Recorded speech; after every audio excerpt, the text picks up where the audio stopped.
I'm Mary Lee Ayers, and I'm coming to you on behalf of Burden Bears Counselling Centre.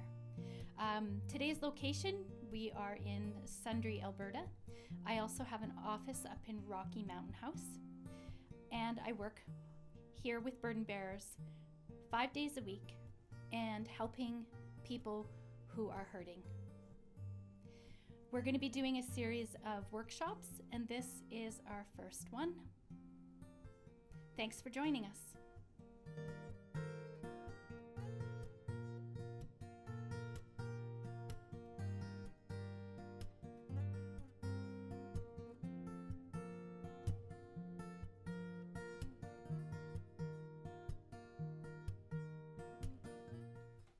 Hello everyone, and welcome. Today we're going to be talking about prolonged stress, the effects of prolonged stress, and then we're going to talk about some proven strategies to help us, each one of us, deal with stress in our lives, especially right now during such uncertain times. Now, the first thing I wanted to say is that stress affects our whole body. Every part of us is affected by stress. But having said that, we also need a small amount, mild to moderate stress, to help us grow and change, to help us increase our window of tolerance, if you will. Otherwise, we may feel stuck. So just so you know, there's a few statistics that I brought up. I promise I won't spend too much time talking about numbers. They bore me, so maybe they'll bore you. But just so you know, 1 in 4 Canadians experience chronic stress. Now, I found that out on the Canadian Mental Health Association website. And then I looked up on the American Psychological Association in 2017. It said that stress costs employers $300 billion each year to help their employees and care for them. That's a lot. So now let's get into the specifics. So the second slide that I have here is talking about the physical effects. So stress increases our chances for heart disease, high blood pressure, strokes, cardiovascular. I mean, you can read the list. But did you know that 77% of people experience physical symptoms caused by stress? And that 48% of us claim insomnia. Again, that's from the American Psychological Association in 2017. Stress also affects physically our neurobiology, our brain. It causes our prefrontal cortex to shrink and get smaller. It increases the size of our amygdala. And all of this creates more vulnerability to more stress. Because our amygdala, which is where our alarm system starts, because it's bigger, it is more hyper or more sensitive to being activated or hypervigilance. So that creates this cycle of increased and more stress. It's a damaging cycle. Stress also affects us emotionally. Depression, 35% of people claim to cry more because of stress. 50% say they have more anger and more outbursts. 45% claim confusion, and 50% of people claim irritability. So it does affect our emotions. The APA website in 2017 statistics also state that 73% of people say that stress affects their psychological well-being. That's our emotional, our mental, our neurobiology. So the next slide, we have mental, the effects of prolonged stress. You can read it again for yourself. Addictions, anxiety, phobias. We all know about those. But did you ever stop to think that stress also impacts our spiritual well-being? Remember I said it affects our whole body. Our whole body is affected. We often give up our connections. We isolate ourselves, and right now during COVID, even more so, when we need people the most. We need an anchor. Spiritual activities help us feel part of something greater than ourselves. And if we are not feeling well, or we're too stressed, too overwhelmed, we forget to access that part of our lives that is so important. And then, of course, it goes without saying that all of our relationships are impacted by stress. I mean, think about it. If we've developed an addiction, or we're having angry outbursts, or we're irritable all the time, or depressed or anxious, people around us are going to notice. They're going to be affected and maybe not want to hang around us so often. And maybe we don't feel like we want to hang around them either, because we're just feeling so miserable. How can we be present and healthy if physically, mentally, emotionally, and spiritually we are stressed and overwhelmed? We can't. So now the question is, what? What can we do? Is there something to be done? A lot of people come and they see me and they say, but it's so overwhelming. I don't have time. And I feel so alone. So it's important to remember, you know what? We're complex human beings, and one size does not fit all. If you are willing to explore and experiment with what fits best for you and your schedule, you can use some ideas and build on your already established routine. And I'm gonna give you some of those ideas. For example, if you have a dog to walk the dog more often. Both of you will be happier, I promise. Add some helpful strategies at work. Walk at lunch or on a break. Walk with a coworker. Use visualization. So it's really important, and I've had a lot of people come in. Work is can be a stressful place for us to be, and we spend most of our time there. So really practicing leaving work at work. When you walk through the door at the end of your day, imagine that you leave all of your work stress at work and close the door as you walk through. Same with at home. You know, if things are not going well at home and you want to go to work and have a clear head and do the best job you can, imagine as you leave the house or drive away. I had a colleague once tell me that she would, as she drove away from work, she would look in her rear view mirror and say, all right, work, see you tomorrow. I'm leaving you here for the night. And she found that very helpful. Well, we can do that too. We don't have to add a big, long to-do list of things. So let's get a little bit more specific. So remember I said that it affects our whole body? Well, let's start off. We know it affects us physically, so let's start there. What are some things we can do for our physical selves? Pretty basic, actually. Improved sleep. We all know we need better sleep. We always push through, sleep less, say things like, I'll sleep when I'm dead. But we can start now. There are several resources. A few years ago, I got a resource from a doctor here in town, and it's called CBTI Coach app. And it does go through how to improve your sleep. Sleep routine is really important. So for an example, when it's bedtime, I start by getting everything I need ready for the next day. I'm much better at night than I am in the mornings, so it makes sense for me. I get out my vitamins, I get out my clothes, I have my coffee ready, and then I go downstairs, I brush my teeth, I wash my face, I go to bed, I start some soft music, and I read for 10-15 minutes. That's my routine. That's what works for me. It might work for you too. Those are just some ideas. And CBTI Coach can help give you some of those ideas. There are lots of apps or YouTube videos for playing relaxing music or relaxing sounds that can help get us ready for a good night's sleep. So some things to think about. Now, of course, the next part of that slide is better nutrition. We all know this one, right?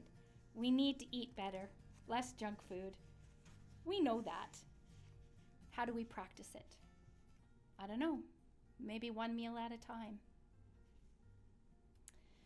Now, exercise. Oh, I talk about exercise with all of my clients because I believe that exercise is our best anti-anxiety, anti-depression, anti-anger medicine ever. And there's lots of good reasons why. We know it helps with endorphins and dopamine. If we exercise with other people and there's music playing, there's added benefits. And did you know that if you go online and Google 7-minute workout, that a scientifically proven workout will be available to you? 7 minutes. I don't know. I think I could add 7 minutes in my day, especially if it helps me feel that much better. I also looked up that there is a 5-minute stretching exercise from a company called Bowflex. It's a well-known name in physical fitness. Maybe check that out. That's only, 12 minutes a day? That's manageable. But again, as I mentioned, you can also incorporate it in your work schedule. Go for a walk at lunchtime with a coworker, right? So now I want to talk about how do we help our neurobiology. So this is where I like to introduce the hand model of the brain that was designed by a fellow. His name is Dan Siegel, and he is a psychologist and a neurobiologist and has given us the hand model of the brain. So I'm going to show you right now. This is the hand model of the brain, okay? But we're going to just talk about this part of our brain. This is our right hemisphere, okay? So this part of our brain is our prefrontal cortex. That's where our executive center is. It's where we process through things. We make meaning. We give language to things, okay?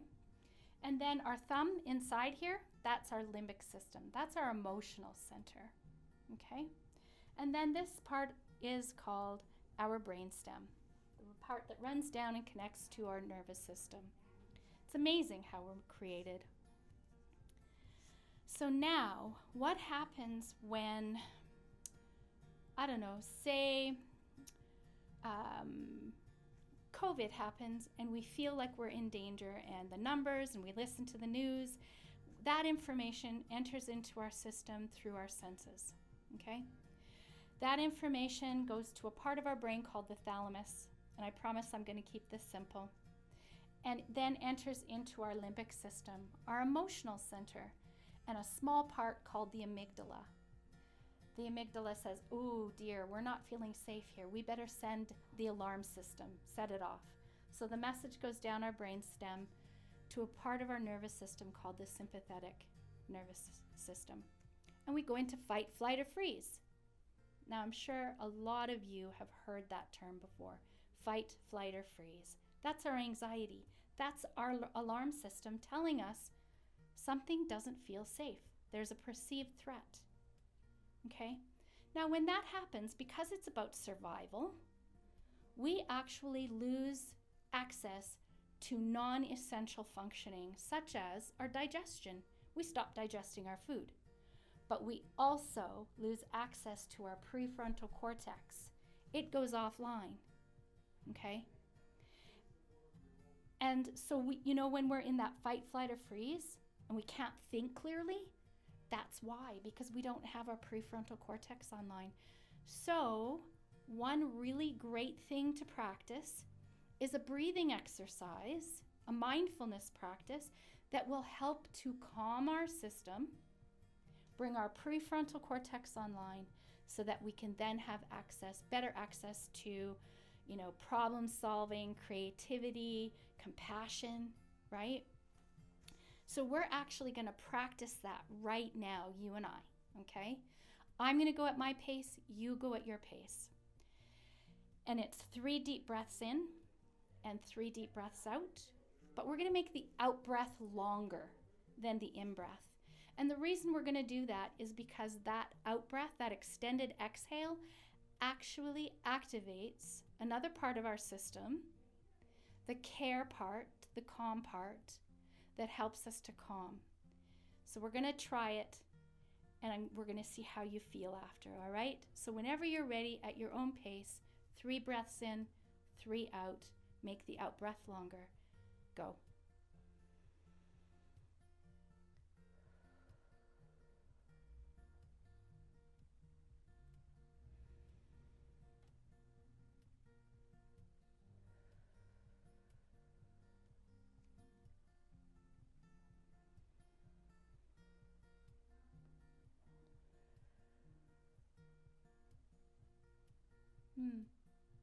I know for me, I can feel that right away.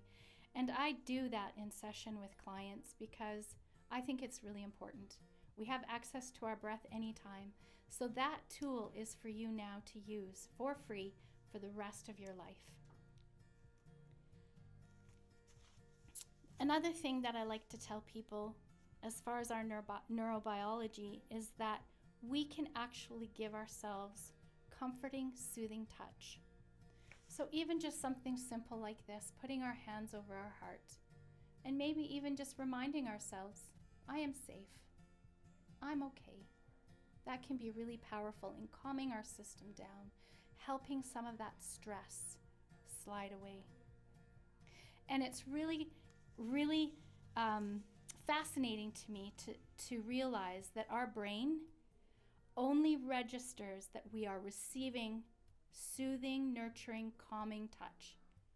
It doesn't know that we're not getting it from a friend or a family member, but just that it's receiving it. So it has the same impact as it would as if a friend was hugging us.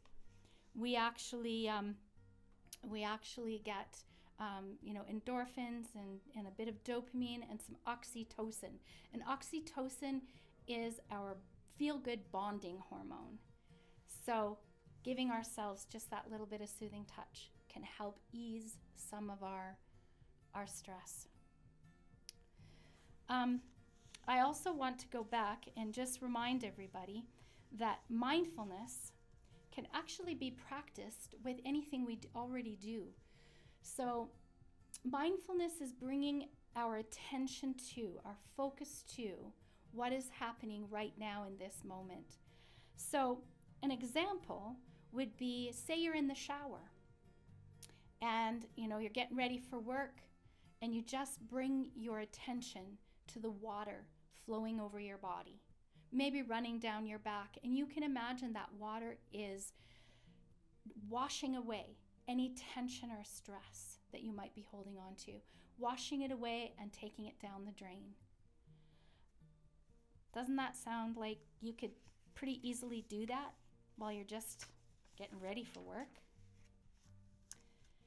We also talked a little bit about exercise already, but I want to just point out that as far as our neurobiology, and it is so amazing how our brains are such social organs. Everything that happens in our brain is to bring us into connection with other people. So here's another little tidbit on exercise and why it's so helpful. If we can find a group activity, say Tai Chi or yoga, some people go to a martial arts like Kung Fu. While we're in that group, because our brains are designed to be social organs, that we have this thing called mirror neurons.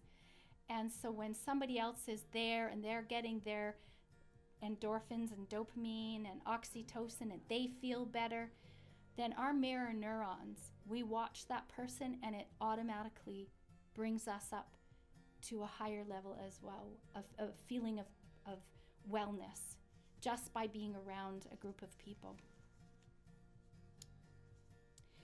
The other point that I have here is social connection. As I mentioned, our brain is a social organ. So Do you think it might help if we call a friend or join a group exercise, or even just maybe a support group for anxiety or grief or whatever we have else going on? It would probably have added benefits for us.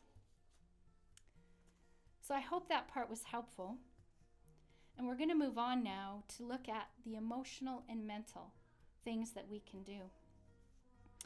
As the slide indicates, all of the above will help emotionally and mentally. The exercise, the social connections, the better sleep, the better nutrition, that's going to help us because, as I mentioned, we're whole body and stress affects everything.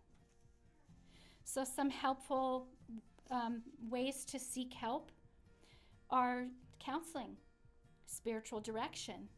Maybe you know a life coach, or there's a 12-step support group that can help out. Elders, family members, pastors. The thing to remember with our emotional and mental well-being is awareness is the key. We can't change something we're not aware of. We can't improve on something we don't know is happening. So the first and most important step is to bring awareness to our emotional and our mental state. So becoming more aware of our thoughts and our feelings. How do we do this? We ask for help, right? Life isn't a do-it-yourself program, as the slide says. We do need help to get there. Now, emotional healing can be challenging in our world today. We don't talk about or give permission to grieve or feel our emotions, which grieving, by the way, will be our next workshop topic. So look for it. I hope to see you there. Learning our emotional language is akin to learning a foreign language. We need help, a translator, if you will, and much, much practice. Now, our mental well-being also requires practicing how to change our thoughts. We can record them to see patterns and replace them with more positive, such as, one tool I have here at the office. It's called a CBT thought record, where you write down the thoughts, the feelings, something different that you can focus on.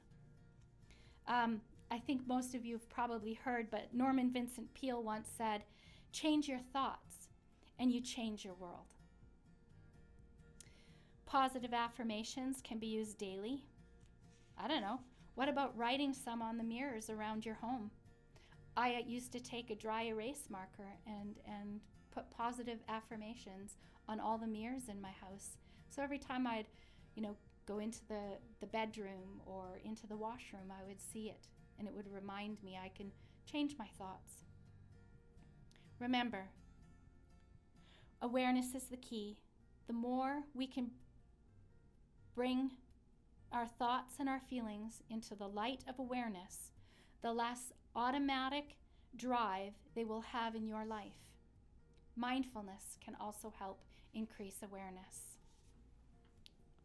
See how everything is so intricately woven together to help on so many different layers of our whole body well-being. So the last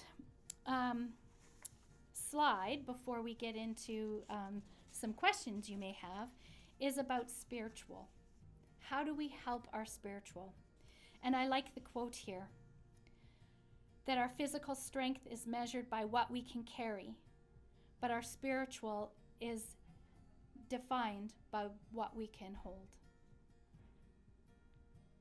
So, explore your beliefs, find a community. Prayer can help. Our spiritual lives can help create a sense of quiet, stillness, and peace.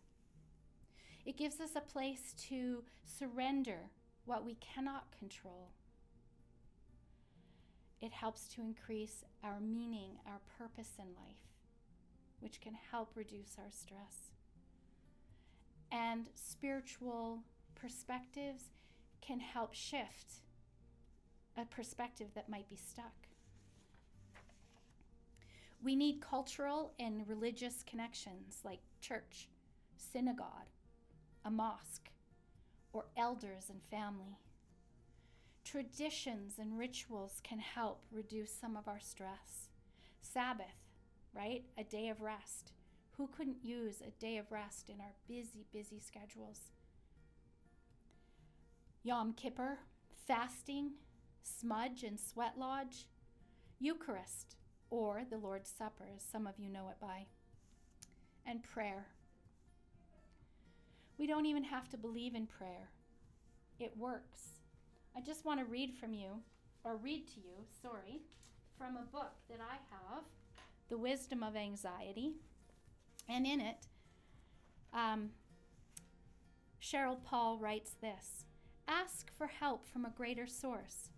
Even if you can't seem to stay with the inner work but want to, you can ask for help. Please help me commit to my own growth. Please help me take responsibility. By the way, religion doesn't own the copyright on prayer. If you have post-traumatic God syndrome, pray to your own higher self. Pray to the universe. Pray to the ocean, to life force, to healing. Even if you don't believe in the power of prayer, do it anyway. It can help.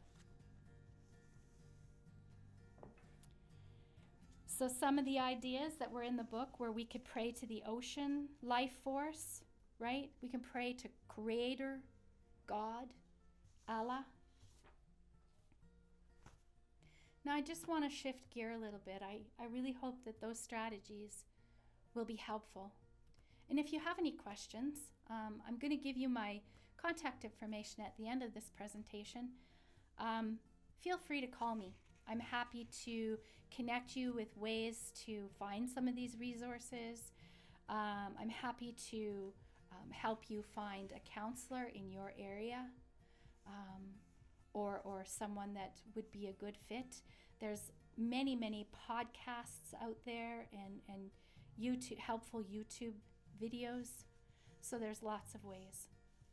So let's just stop for a minute. Because you know what? You might be thinking, I know, but I don't know if I could ask for help.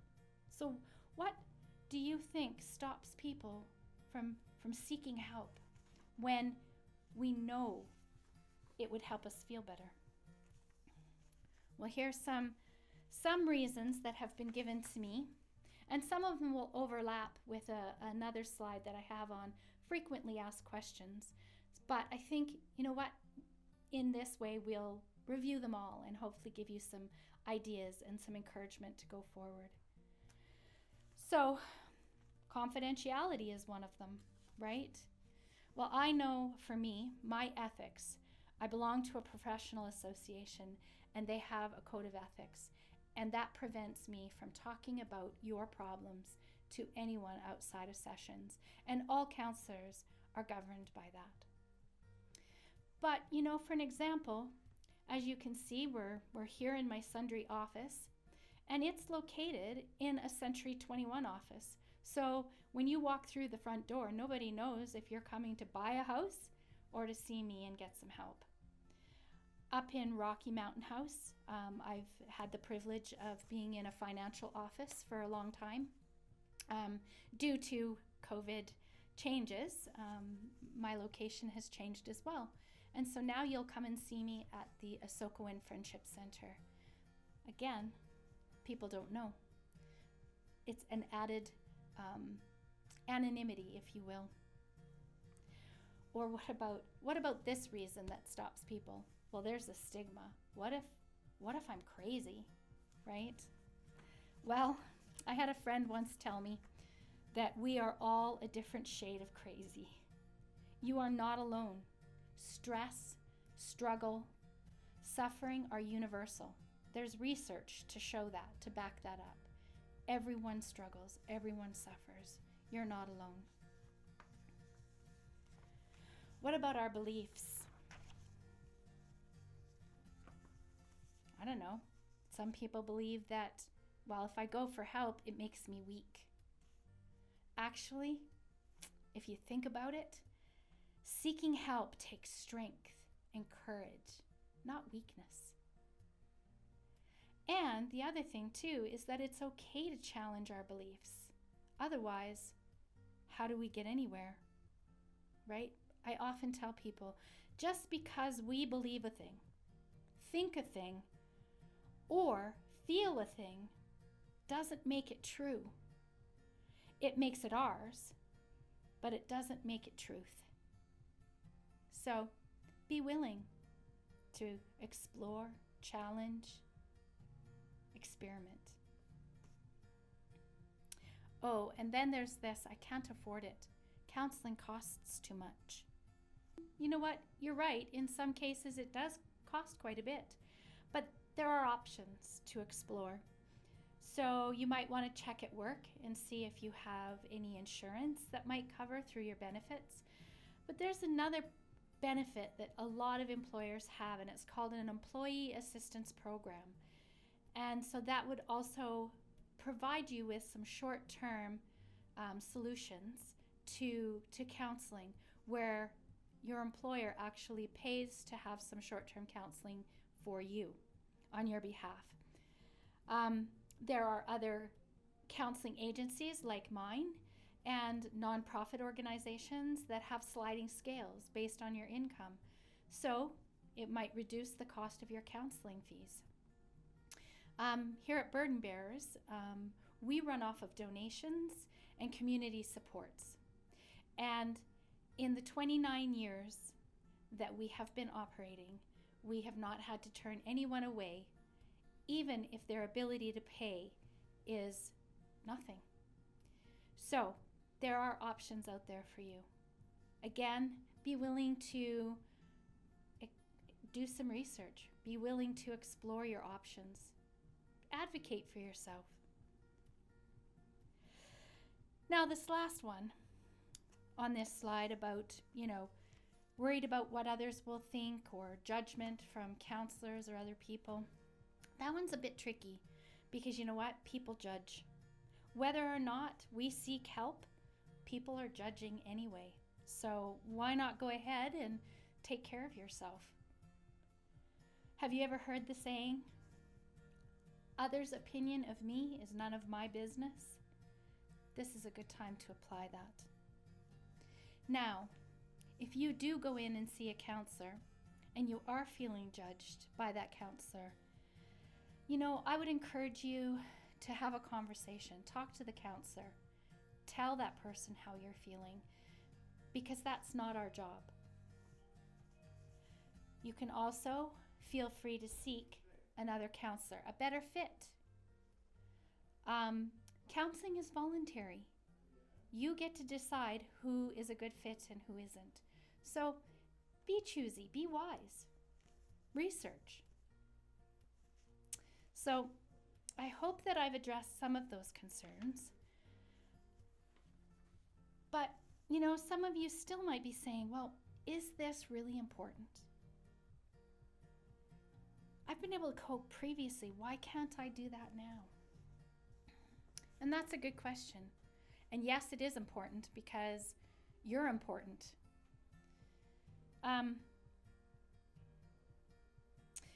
As mentioned previously, we are not meant to walk the path of well-being alone.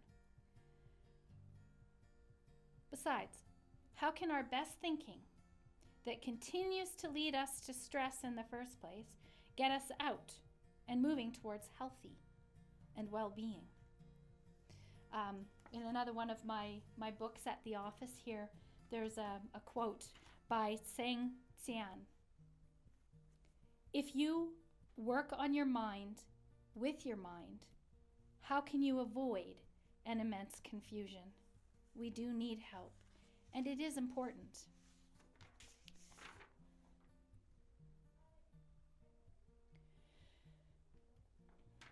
So that moves us into some frequently asked questions that come my way.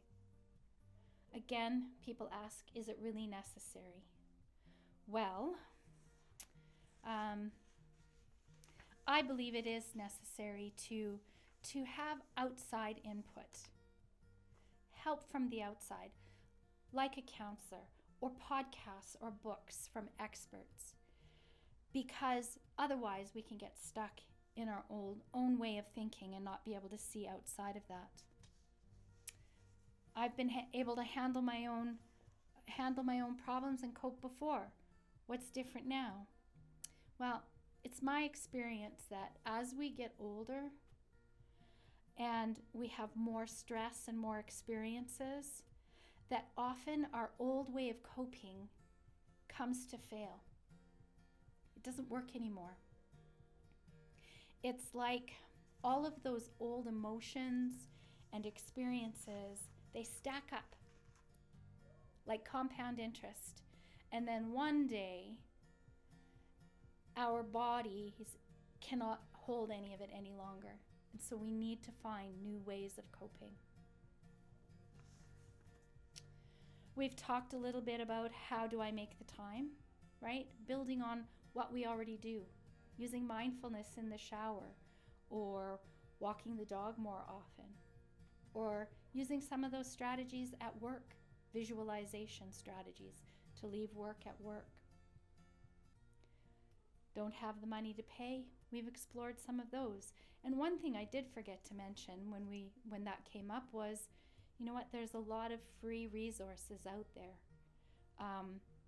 Podcasts, YouTube videos, as I've mentioned, library books. A lady that I refer to quite often with self-compassion, Kristen Neff, has selfcompassion.org where there are free resources. Again, feel free, reach out to me. I'm happy to help you with those. Can't I figure this out on my own? Again, people have tried and they don't succeed. We covered, am I weak? Am I crazy? No, we all suffer. We're all feeling stress, especially right now. Here's a new one.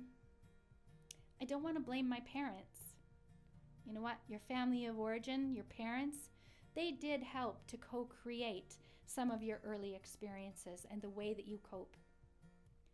But now, as an adult, it's time to take responsibility for your own well-being and figure out what that looks like.